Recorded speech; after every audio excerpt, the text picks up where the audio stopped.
Hi, this is Stephen Brower.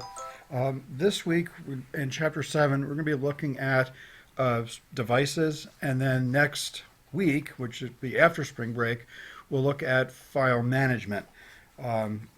Possibly, in a sense, you could look at the two of them together. But part of what the chapter goes over is sort of the physical makeup of a number of different storage technologies. Now, the picture I'm showing here is sort of an inside look at a hard drive. There's a series of these platters which are on a shaft. The platters spin. We have this access mechanism which has in it read-write heads, and there's a read-write head for each surface. So the top and bottom of this platter, top and bottom of this platter, top and bottom of this platter, top and bottom of this platter, and the read-write heads move in unison. Now, so that's sort of the physical.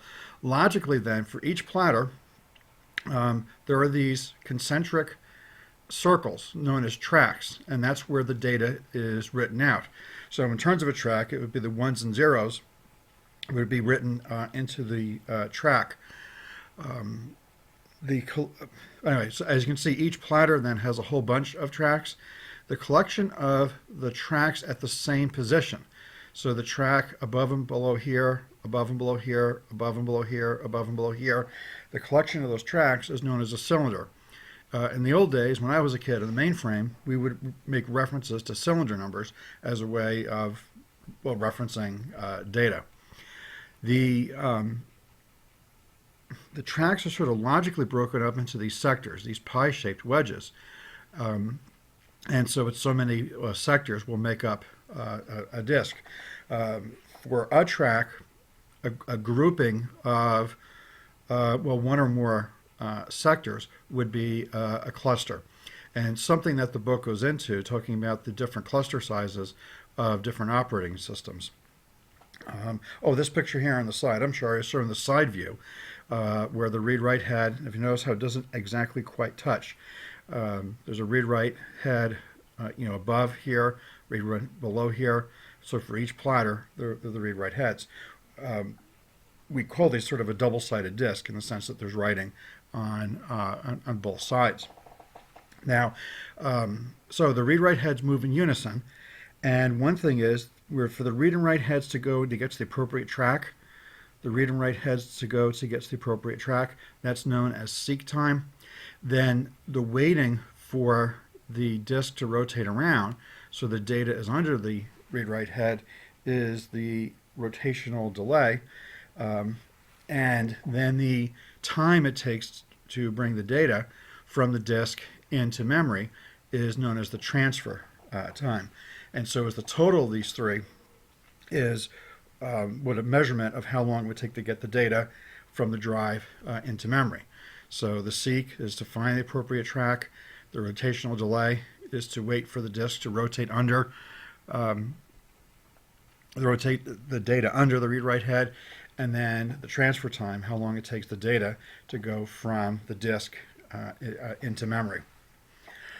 What's not kind of shown here, earlier in the chapter, they go into tape. And one of the things they talk about in tape are sort of like an inter-record gap or an inter-block gap. And in terms of here, it looks like this fine line between the sectors, but there actually has to be, between one sector and another, there has to be an intersector gap. The idea is, as you're writing out the last ones and zeros here, you want to make sure that you're not destroying the ones and zeros there. There also is an inter-track gap. So as the data is being written on this track, we want to make sure like the rightmost edge isn't hitting the leftmost edge of this track. So the concept that's laid out in the tape, you look at it and say, well, who cares about tape? But keep in mind that those kind of things, those gaps, is something that is needed in terms of hard drives. The chapter then also goes into optical, and this is just a simple picture to go through it. One way is looking at the optical is that there's a single track sort of spiraling out, and then what the tracks will contain is the lands and the pits, which would be the presence and absence of, these pits, which represent the ones and the zeros. A low intensity laser is used for reading the bits. A high intensity laser is used for writing the bits. So something like in the old days, a CD-ROM only had the low intensity laser. Then later they had these things called CD-worm drives, which could actually write, that had a high intensity laser for writing. I think the book gets into then the phase change, where it's not actually burning physical pits into it, but it's changing the reflectivity of the surface of the disk so that it can be reheated and changed, and that would be CDRW, or one of the ways in which CDRW is done. Now, something else the chapter will introduce is the idea of RAID. And searched a little, maybe history behind this. There was a point in time when drive manufacturers were not keeping up with demand. And for a while there, they had a plateau of 200 gig where they couldn't make a drive. You stop laughing. They couldn't make a drive larger than 200 gig. So one of the ideas was, well, if we can use multiple drives, then as far as the operating system is concerned, it might look like we have one larger drive when it really is two physical drives. So RAID 0, this disk striping, if this is the data to be written out, so much of the data is written in one drive, so much of the data is written to the other drive. So this RAID 0, this disk striping, the data is broken up, and one thing by having the data broken up, the writes are a little bit faster, because instead of writing all the data here, you're writing part of the data here, part of the data here. So the more drives you have, is a little bit less data that's being written to the drives. Now the downside of this is that if you lose a drive, then you're dead in the water, that you can't proceed because you've lost some data. So then the next level of RAID is the idea of mirroring.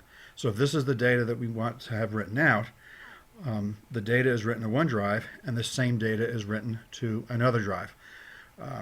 Now what we don't get is we don't get those fast writes that we had over here with RAID 0, but what we do get is if we do lose a drive, the other drive, we have the data. Now, a fault-tolerant system can withstand a drive going down without bringing the system down. And the other thing that has been developed with RAID is something called hot swappable. So that means if this drive goes down, you actually can go and replace the drive without having to bring the system down and back up again. Now, the other levels of RAID have a combination of sort of mirroring and striping.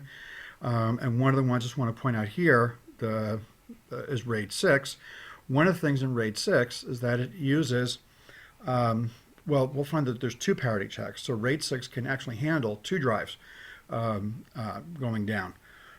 And so that's more of this is the sort of the goal is to get to, for a number of systems, is RAID 6. In terms of what you might end up at home, now this is something that started initially only in business, but now when you get computers, depending on the computer you get, you might be able to set up either RAID 0 or RAID 1 with your drive. So it kind of depends on whether you want the higher capacity or whether you just want to have a backup. So for getting computers at home, we're kind of at this level right here, but really in terms of businesses, then they're at this level up here. So again, in the next chapter, in chapter 8, we're going to take a look at how files are managed on the drive. So in other words, once the data is on the drive, how do we go and find all the different pieces that make up a file? This chapter is just going over the sort of physical nature of storage, and there's other stuff interspersed throughout the chapter as well. But that's kind of the highlights of this chapter 7.